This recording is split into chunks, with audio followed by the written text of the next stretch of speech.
Iran তাকে হত্যা করতে পারে এমন চরম আশঙ্কায় গত মাসে আঙ্কারা ছাড়ার সময় অভিনব এক ছদ্মবেশের আশ্রয় নিয়েছিলেন মার্কিন প্রেসিডেন্ট ডোনাল্ড ট্রাম্প। প্রকাশ্যে এয়ারফোর্স ওয়ানে উঠলেও গোপনে তাকে নেওয়া হয় অন্য এক সামরিক ফ্লাইটে। ওয়াশিংটন পোস্টের এক প্রতিবেদনে ফাঁস হয়েছে এই চাঞ্চল্যকর তথ্য। নেটো সম্মেলনে যোগ দিতে কাতারের দেওয়া নতুন সংস্কার করা এয়ারফোর্স ওয়ানে চেপে তুরস্কে গিয়েছিলেন ট্রাম্প। এটি ছিল এই বিমানের প্রথম আন্তর্জাতিক ফ্লাইট। তবে ফেরার আগে ট্রাম্প ট্রুথ সোশ্যালে জানান, পুরনো স্মৃতি মনে করে তিনি পুরনো বেবি ব্লু এয়ারফোর্স ওয়ানে ফিরবেন, কিন্তু নেপথ্যে ছিল অন্য এক রহস্য।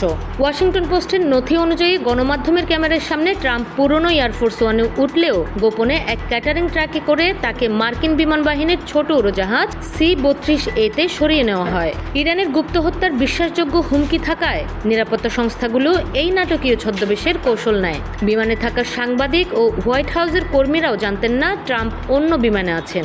জানালার শেড বন্ধ রেখে তাকে বিভ্রান্তিতে রাখা হয়। ঘটনাটি 2000 সালের কথা মনে করিয়ে দেয়, যখন সাবেক প্রেসিডেন্ট বিল ক্লিন্টনও পাকিস্তান সফরে একইভাবে একই অচিহ্নিত ছোট জেটে ভ্রমণ করেছিলেন। অবশেষে ব্রিটেনে বিমান দুটি নামার পর ট্রাম্পকে আবারও গোপনে পুরনো এয়ারফোর্স ওয়ানে ফেরত নেওয়া হয়। আন্তর্জাতিক ডেস্ক, খোলা কাগজ, ঢাকা।